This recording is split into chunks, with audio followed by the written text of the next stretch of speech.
collegefootballnerds.com. Wanted to have a quick discussion about Jalen Hurts and really just kind of from the perspective of a couple of guys who followed his career pretty heavily at Alabama. We used to do a lot more SEC coverage than we do now. So thought we'd do this maybe as a primer for Oklahoma fans who aren't super familiar with Jalen Hurts, maybe saw him in the biggest games when he was still the starter at Alabama, but don't know much about him since then. We'll warn everybody, we're probably going to get a little nerdy in this one, more X's and O's and numbers than you might have heard in some of the hot takes about him moving on to Oklahoma. So just be prepared. That's what we are on this channel. We are numbers-driven, data-driven, X's and O's-driven. So just get ready for it. If you haven't already, please hit the subscribe button in the least at the end of it. If you subscribe or not, give us a like. That'll help us out a lot, unless you're a Texas fan, and you'll probably give us a not like. Speaking of Texas fans, Josh, I saw today rolling around on Twitter, a bunch of Texas fans killing Oklahoma for this move, just rolling around in joy, talking about how basically Oklahoma went out and got a quarterback that can't throw the ball, and Oklahoma's dead now, and it's Sam Ehlinger and the Longhorns or bust in the Big 12 now that they've made this move. I want to say pump the brakes, and we are, just for people that aren't familiar with our channel, we were very critical of Jalen Hurts his first 2 years as a passer. And we took a lot of heat early on, especially his freshman year as a passer, but I do remember when we discussed the Clemson game 2017, we said if Tua doesn't play in that game, it's probably a close game, and the numbers showed that it was a close game. They had a defensive score. So we still weren't super high on him. What we saw this year was a whole lot different story under the tutelage of Dan Enos and in the offense that Locks and Enos had put together. So just to get us started on this, first of all, do you agree? Is Jalen a much improved quarterback, or do the Texas fans that are singing the praises of joy about this move have something going? I think Jalen Hurts is definitely improved from last year, and there's a lot that goes into that, right? The main thing that I saw was in a couple of games this year, stuff he did that he didn't do at any point last year, and it's kind of funny because Jalen Hurts is benched halfway through the national title 1 year, and then the next year he comes in obviously at halftime, replaces the guy that benches him. Has to be a unique situation in college football history. But in that second Georgia game, everybody's aware of what he did in terms of willing the team to victory. I'm not sure if people are quite aware of the difference in terms of how he did it. Alabama struggled to get Jalen Hurts to keep his eyes up through the early part of his career, and he was a phenomenal scrambler. It was great with his legs, but getting him to use his eyes instead of his legs when he's rolling the pocket and he has open space, and he would always use that space and time as a way to run and get 6 yards. And what he wouldn't do is he wouldn't use the space and time as a way to buy time to make a big throw downfield. I think Nick Saban always was very aware of how dangerous Jalen Hurts could be if he ever turned the corner, and started using his mobility as a way to extend drives so that he could make throws against coverage that had to stay in coverage for 6 to 8 seconds rather than escaping the pocket and using that to run. There were a tremendous number of third down opportunities that Alabama didn't convert because it would be 3rd and 6. Hurts would try to run and he'd get 5 yards and be tackled when he had a guy that he could easily get a first down. Constantly had the opportunity to throw to a running back, for example, coming out in the flat, and just flip it to him and let the 5-star running back run the ball. And it was a kind of a broken record with us for a few years that the hardest thing for Hurts to realize was, you're a really good runner. You can make things happen. The guys around you are better. And when you're at Alabama, you've got a tremendous amount of talent, and your first thing that you want to be able to do on any play is get one of them the ball and let them make a play. In that Georgia game this past year in the conference championship, there was a play, and I don't remember, I think it may have been on 3rd down, where he scrambles outside the pocket, and he finds a receiver in the corner of the end zone, keeps his eyes up, and throws the ball for a touchdown. where he had the opportunity to try to run for a first down on that play. And that was a huge difference because he's got all this space that he created with his mobility and escaping the pocket. And every other time I'd seen him, he takes that space and he runs with it. Now, and a lot of it I think was what Dan Enos did, the former Arkansas offensive coordinator that was the quarterback coach at Alabama, got him to realize, hey, you created this fantastic opportunity. Utilize that to make a big play with your arm because somebody's going to get open if you've got all this space because you have tons of time now to operate.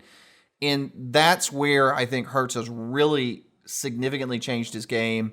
And, I mean, he's also making more decisive throws. He seems to be a little bit more accurate understanding the offense and limited action. Hard to tell without pressure. I will say he wasn't effective at the end of the Clemson game, which it was maybe a little concerning to me, but definitely has turned the corner in the way that he's using his eyes instead of his legs to make plays. One of the things that we've said for the last couple of years was, so when Oklahoma played Georgia and when Oklahoma played Alabama this year, we said, if Jalen Hurts, if Alabama drew Oklahoma, so pre-Tua conversation, if Alabama drew Oklahoma in the 2017 season, if you're an Alabama fan, you feel pretty good about that matchup because of how Jalen Hurts has played historically against average to below average defenses that he could utilize his legs with. You said, and I agreed, that wouldn't have been a terrible draw. And if Tua couldn't go this year against Oklahoma, we also felt that there was an opportunity for Jalen to do pretty well. I think people remember the Dave Aranda type defenses that gave Jalen a lot of struggle, but he only struggled in his career in like 5 games. It just happened to be they only played 5 super elite defenses. And no offense to the Big 12, he's not going to see an elite plus defense in the Big 12. Texas is the best defense he'll see next year in the Big 12, but he's not going to see an elite defense week in and week out. Right. And something else we said a couple times is Alabama was unstoppable in 2016 and 2017 when they could run the ball for 6+ yards per carry with Jalen Hurts. It was only when you slow down the run enough to make them throw the ball in a 3rd and long situation in particular that you could really stop them. Alabama's 2016 offense that you got all the way to the national title and sort of stalled for most of that game after the running back broke his leg. I think people forget that offense set a lot of records for Alabama in terms of points scored, yards, etc. And they kind of kept up that pace for most of 2017 as well. What they were able to do was almost always predicated on the opponent quality and defensive quality of whoever they were facing and what the situation was. Last year, 2017, before he was replaced, they started that season 24-7 against Florida State. They had one hiccup against Texas A&M, but between that, for the first 8 games, 3/4 of the regular season, really, when you get down to it, he scored 40 points or more in all but 3 games. A&M, LSU, Florida State. He scored 31 against Mississippi State, which was a pretty good game. And then he fell flat on his face against Auburn, much the way he did in the 2016 season. And the 2016 season was really even more stark because Alabama scored 30 points or more in every game but LSU all the way to the playoffs. They still scored 31 in the playoffs in 2016. So I think everybody I think now in retrospect, because they remember how it went when he had to throw the ball, they forget how effective he was running it, how effective Alabama's offense was because of how dangerous he was as a runner and how hard it was for teams to account for that. He destroyed teams with bad defenses on the regular. So to your point, Jalen Hurts is not a bad quarterback. And this is the Jalen Hurts as a freshman is not a bad quarterback. Right. He struggled to stretch the field vertically consistently against elite defenses. And we said this all the time. If you were a team that was trying to make 9 wins and you were an average team, Jalen Hurts was one of the best quarterbacks in college football for you. The problem with him is he was not a great fit for a team that wants to win a national title because you've got to be able to throw the ball to score points on somebody like Clemson. Oklahoma is an interesting fit, though, I think, because of their offensive style, and it's going to be interesting to see what they ask him to do. Yeah, and they're going to modify what we've seen in the last 2 years with Mayfield and Kyler Murray in that, yes, Kyler Murray was a 1,000-yard rusher this year, but he was a pass-first quarterback, and Jalen is not and no offense to Texas fans, but he's probably a better passer than Sam Ehlinger. Ehlinger's like a career 7-yard per attempt kind of guy. He is the Tim Tebow, comparisons are pretty apt in that he runs like Tim Tebow. He's not a graceful runner. He's not a super fast runner. I think he's a 3-yard per carry kind of rusher. Gets about 400 or 500 yards a year. Jalen Hurts, and go ahead. I can throw in a stat there for you real quick. Sam Ehlinger ended the season with 7.8 yards per attempt, right? And as a passer, that's square between Jalen Hurts' average in 2016 and 2017, 7.3, 8.2. Jalen Hurts' 2016 passing completion percentage is about 1.5% off from where Ehlinger is. But this past year, Ehlinger was 2.94 yards per carry. Right. That doesn't even compare to Hurts, who was 5 yards per carry in 2016 and 5.5 yards per carry in 2017. He was essentially a running back. So the Texas fan thing kind of irks me a little bit in that Ehlinger statistically as a passer is almost like square in the average of what Hurts is, but Hurts was a more effective runner. And that's not counting. And that's the Hurts that couldn't stretch the field and hadn't had the benefit of Danny Nose. This year's Hurts was 10.9 yards per attempt passing. And he had an 8-to-2 touchdown interception ratio. I know he came in a little bit against Scrubs late, but he also didn't have the frontline starters for Alabama. So I think Oklahoma is going to have to modify their offense a little bit because Jalen, there's going to need to be a package for Jalen to run the ball and design runs. And there were some runs for Kyler Murray that were design runs. I'm not saying that there weren't, but a lot of Kyler Murray's running benefit or what he brought to the table was that he was so fast and so quick that they could send 4 or 5 wide out against a 3-3-5 where they're dropping 7 or 8. And when the pocket broke down a little bit, the second level is 10, 12 yards off the line of scrimmage. And I'm going to show this picture that I've shown a couple of times. I think I showed it in the preview. I'm going to show it right here. You remember it. We'll talk about it. They're dropping 7 and 8 a lot in the Big 12. And Kyler Murray's in open space, open field against one guy, pocket's broken down, and he's got to make that guy miss to run it for another 30, 40 yards. That's not – Jalen will do some of that, but you're also going to see a lot of power QB run and probably some zone read that, that Oklahoma was more throwing around the yard. And what Alabama fans are going to see in Jalen Hurts that they didn't see a lot at Alabama is Lincoln Riley is going to create opportunities for Jalen Hurts to throw the ball. People don't realize that – and you said – and I'm going to let you run on this for a little bit because – we said last year, not 2018, but 2017, Alabama, Brian Daboll was an NFL coordinator who should have been college coordinating, coaching, scheming for Tua Tagovailoa, not Jalen Hurts. Jalen Hurts did not have the right coach and the right scheme. They tried to make him a pro-style quarterback mostly in 2017, and it wasn't the right fit. And we saw when Tua came in against Georgia, it was a completely different offense. This year, Jalen was actually a lot more comfortable with locks and the RPO schemes that they had integrated into that system. I'm struggling tonight. I'm trying to find my words. But Lincoln Riley, I think, is going to take that to another level. And Jalen, we're going to see, I think, some considerable passing numbers from Jalen that we probably didn't see inside the SEC. So there are a couple things to unpack there, I think. The first thing with Jalen is there are some consistency issues, and there are things he does not do as well as Murray or Mayfield that aren't close. His release is much slower.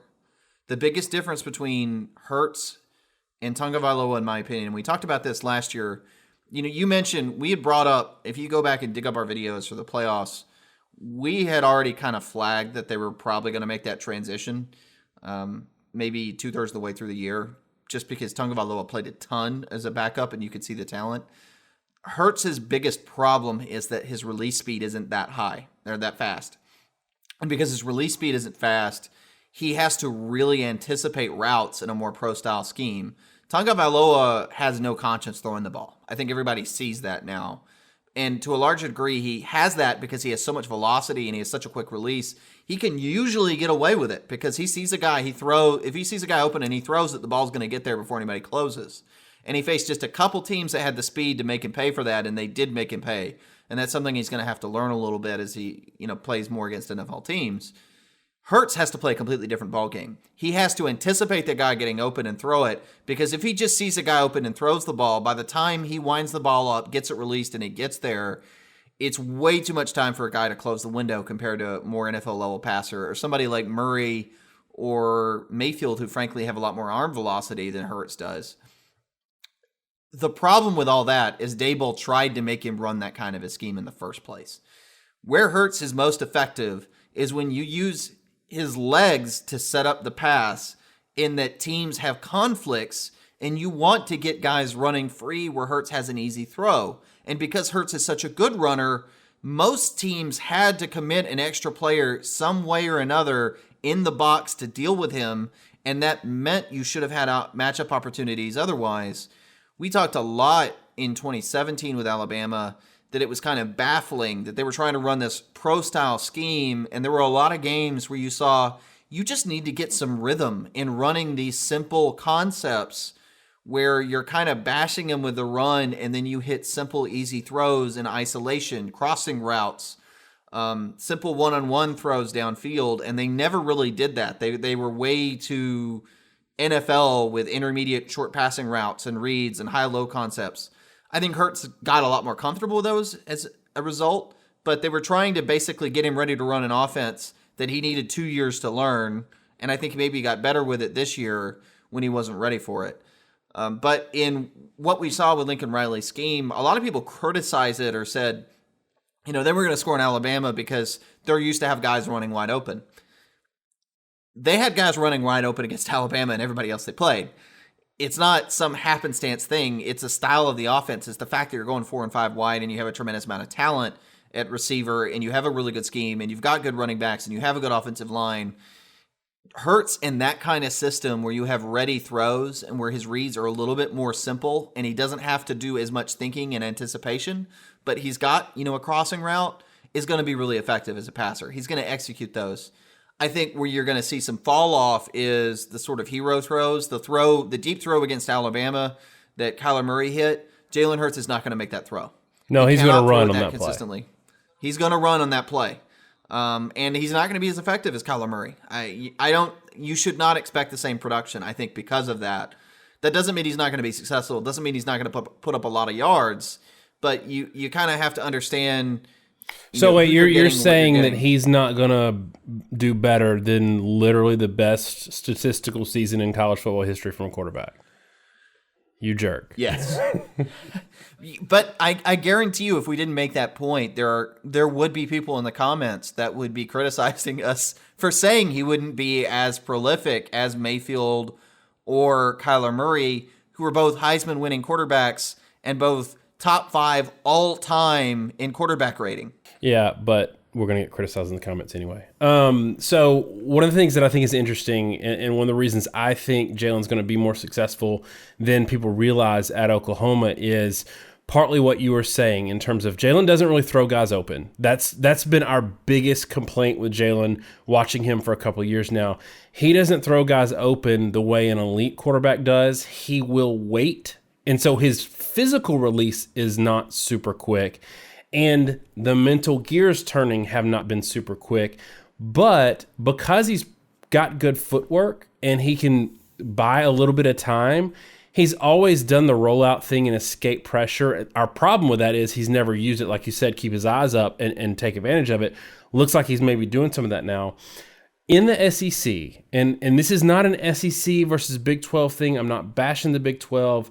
We're really high on the Big 12. We were super high on Oklahoma, so we're not doing that. But we were pretty consistent on this show this past year that if there was any conference that was as good or could challenge them, it was the Big 12. This past year. So I don't want Big 12 fans or Oklahoma fans to take this as a slight. It is statistically and visually provable that the Big 12 defenses were not good this year. They just weren't. Yes, there were some good offenses inside the Big 12 that put pressure on Big 12 defenses, but Big 12 defense, Kansas State gave up 34 points to Mississippi State, who scored 4 points per game versus ranked SEC opponents. Anyway, that's not to say teams are better or worse. Anyway, inside the SEC, you take a team like LSU. They have a personnel setup where they can run their base formation against a 3-wide set and not have to rotate in a lot of DBs, or they can go nickel against a 4-wide set, keep linebackers in, support the run game, and still put pressure as a pass defense on a passer. In the Big 12, like I said before, you see a lot of 3-3-5. You see a lot of dime looks where they drop a lot. I mean, West Virginia did this almost the entire game against Oklahoma. Texas Tech did this the entire second half against Oklahoma, where they drop 8 because they were so fearful of Kyler Murray just torching them with his arm that it still didn't pan out. So I think that we're going to see a lot of that again with Jalen Hurts, but in this case, you're going to see a lot of spread them out and Jalen run it. And instead of having a ton of the hero throws, which he still will have some because schematically they're going to be able to put him in a position where it's a one-read throw, he's going to be able to just decimate these defenses because he's going to get 6-7 yards in a run. And getting Oklahoma off the field is going to be really hard with Jalen Hurts at the helm, especially if he's an improved passer. Dave Aranda's scheme you talked about in 2016, LSU was the one game where they didn't score a lot of points. That was the first game where somebody really employed an edge blitz, a corner blitz, sending extra guys against Jalen instead of just playing their base defense. And he wasn't making those pre-snap reads. I don't know if he can or cannot do that now. I think Lincoln Riley will put him in a position to be able to make some of those reads. But I also think, here's the other thing that I'd like for you to talk about. Oklahoma is, I don't want to say decimated on the offensive line, but they're losing a lot of talent on the offensive line. I think a Jalen Hurts that can get you 5 yards with his legs is going to help that offensive line. I think a lot of design run plays are going to help that offensive line. Zone read concepts are going to help that offensive line where they're not having to pick up a lot of crazy, stunts and worry about a lot of weird, complex pass protection schemes. If they can just go out there and maul because they know we got power run coming for 5 plays out of a 12-play drive, I think that helps a young offensive line. What do you think? I think so too. So, one, I'm going to step back real quick and say yes. One thing to watch is the cat blitz. A cat corner blitz gave Jalen Hurts fits. Dante Jackson at LSU was the first one to really do it. And he wasn't comfortable staying in the pocket was the biggest thing. He felt like he had to roll out even when he had a clean pocket, and he would roll out into a corner blitz. And he didn't make the hot read the way he should have, so that he couldn't really capitalize on it. He got better with that over time, and I'll be curious to see how that pans out. But that's sort of a major thing because it was a amazingly singular weakness that for whatever reason he could not solve starting the end of 2016 all the way through 2017. But to your point, I definitely think the dynamic of how you defend Oklahoma has to change a little bit. The teams went 3-3-5, well, partly because it's a defensive scheme a lot of teams employ in the Big 12, but also because of how dangerous they were and how fast they were at receiver. Jalen Hurts is a much more run-first capable guy than Kyler Murray or Baker Mayfield, and you can't discredit that fact. Kyler Murray was a good scrambler. He could run. They used him intentionally. You didn't want Kyler Murray having contact. No, and Kyler Murray didn't want contact. And that's the other thing, and I'm glad you touched on that because I forgot about it. The running styles are so different. Kyler Murray's great in space, can't tackle him in a phone booth. Jalen's not going to truck you, but he's got a couple of moves that he will do, and extend a play 3 or 4 yards, 2, 3, 4 yards, and sometimes it'll break for more because he's not worried about contact. He's a big guy. He's 6'2", 225, squats 600-700 pounds. Like, he's a big dude that does not shy away from contact. So he's not going to get the home run 75-yard run a lot, but he is going to get some yardage, some hidden yardage there because of his ability to get contact.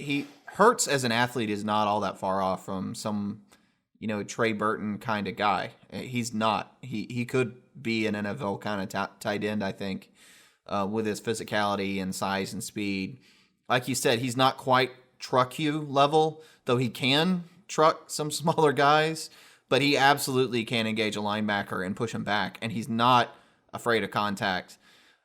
So teams are probably not going to want to play him in a 3-3-5 because with Kyler Murray, you need fast guys in the field because you need to run him down. And with Jalen Hurts, you need to be able to stop him from getting 7 yards because if you try to use a corner or a nickel back to tackle him, he's going to push him forward. If he's got 4 yards in the play, he's going to get an extra 2. And that's the danger when you face them is that he just kind of grinds you down until they can pop off a big play. They've got to be able to use that. It will help the offensive line.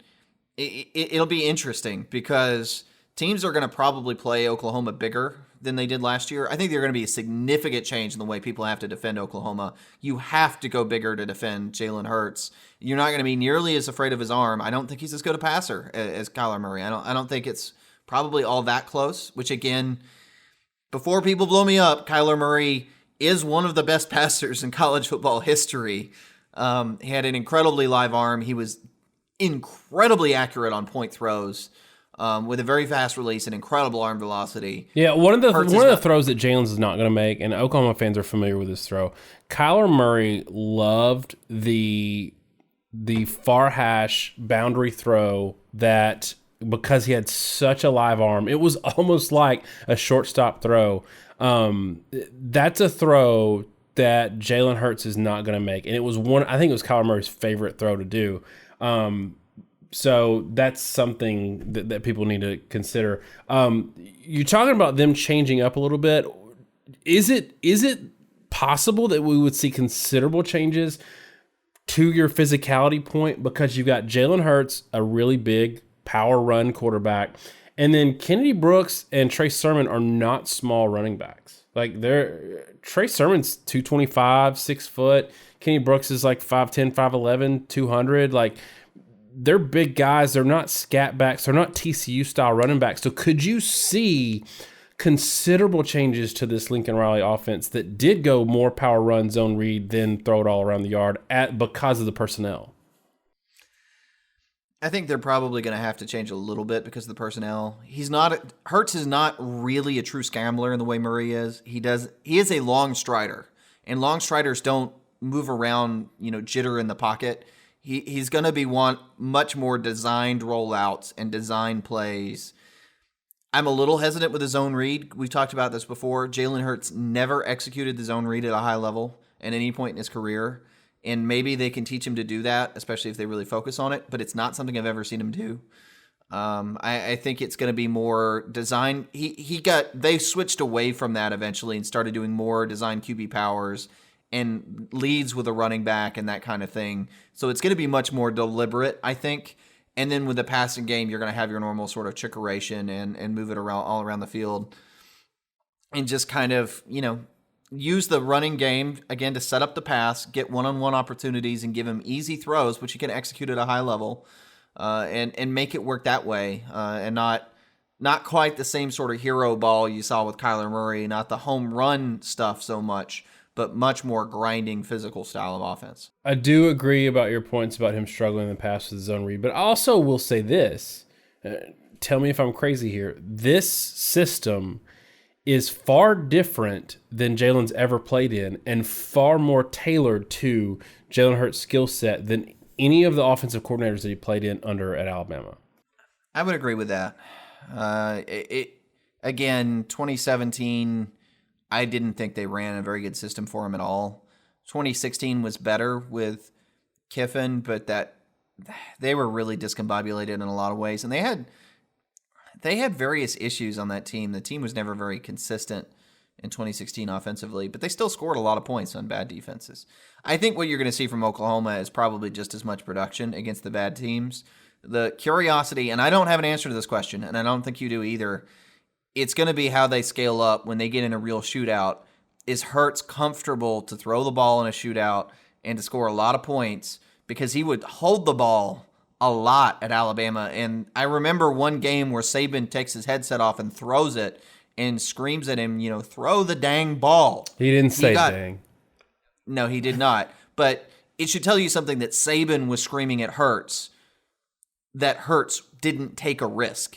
Well, that's another the level he got. That's another point. We were critical of the fact that everybody was praising Hurts. 26-2, only threw one interception this year, and he gets benched. You and I both said the fact that he threw one interception, but had an entire 14-game resume where he only threw one interception is a bad sign, because that means he's not taking any risk and he's only throwing to wide open guys. So, do you remember talking about that?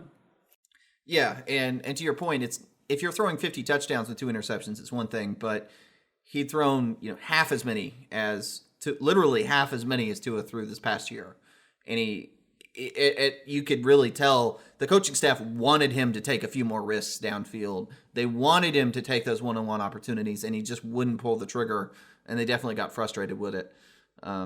Yep. So you said he's gonna we don't know how he's gonna be in the shootout, but we do know how he's gonna be against poor defenses. And Oklahoma, looking at their schedule, they've got one top 50 defense next year against Texas. Maybe TCU. I know when Oklahoma played them this year, there were like 6 starters out on defense, so it wasn't the normal Gary Patterson good TCU defense. Maybe TCU fields a good defense. Other than that, every team they play is going to be a bottom 50 defensive team. Houston, they lose the only good defensive player they had. They weren't a good defensive team this year. UCLA's still not going to be there. Texas Tech, Kansas, West Virginia, Kansas State, Iowa State. That's the other one. Iowa State fielded a really good defense this year. So he's going to have 2 games next year where he's going to have to be able to throw to win. And I'm not convinced that he can't.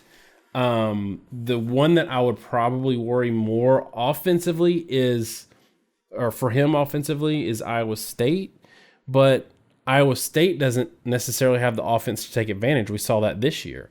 So looking at that, I think I could see him putting up big numbers and maybe struggling against Texas or maybe struggling against Iowa State. But I think it's going to be far different than what we saw, because in our memory, like I said in the open, we remember him struggling against Clemson, which was a top 5 defense, struggling against Washington, which is a top 5 defense. So anything else that we need to cover in the Jalen Hurts moving on to Oklahoma discussion? I think we've about kind of hit this one to the point that it's a dead horse, and we've hit the nail on the head at the same time. My takeaway with him is Jalen Hurts is a phenomenal quarterback to get you to a conference championship or to get you to a playoff. And historically, he's not been a very good one to win it. And so the thing for him is not going to be, does he put up great numbers for most of the year? Because he probably will. But especially those first 5 games, you're going to have to really hyper-analyze him to figure out how he's going to do in the Texas game. And then he'll probably do great afterwards, too. Maybe except in the Iowa State game. And you can't take too much from that either, because his warts are only going to show up when a team stops the run well enough to force him to throw from a pocket. And if you can't do that, he's going to be phenomenal. And Oklahoma's ceiling is going to be almost entirely dependent on how far he's come. And it probably is going to be, it's just going to be a surprise the first time he's out there against Texas, or if they beat Texas in the playoffs, how that's going to translate, no one's going to know, even all with the benefit of the entire season. So Jalen Hurts went from 7.3 yards per attempt his first year, 8.2 yards per attempt his next year, which is a pretty considerable jump, to 10.9 yards per attempt this year. How much of it is Jalen improved as a passer under Enos and Locks in that scheme, and how much of it was he was playing against backups based on what you saw with your eyeballs, how much of that 10.9 yards per attempt is legitimate and how much of it was just a function of the time in which he came into the game? I would say 50-50. He definitely made strides. He stepped into throws in a way I hadn't seen. His mechanics are a little bit different than they had been in prior years. Like I mentioned with the Georgia game, there were some throws that he made, and I know they're one spot instant things. Those were throws he doesn't make ever in the 2 prior years, and that was encouraging. The flip side, you mentioned Alabama's not having their first string. I'm going to push back on that. Alabama never played him without their first string, and they frequently would play backups or a team that was already getting blown out.